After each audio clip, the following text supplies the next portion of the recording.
How to fix Gcash custom ROM problem. Step 1. Check your Gcash app version.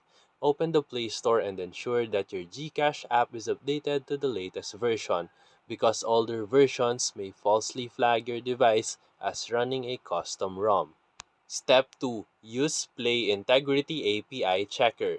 Download a Play Integrity Checker app to confirm whether your phone is passing the device certification check.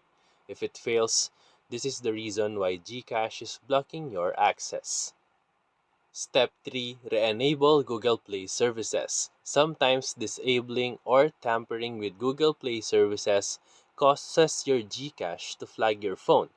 Go to your settings and go to your apps, then go to Google Play services and then enable all the permissions.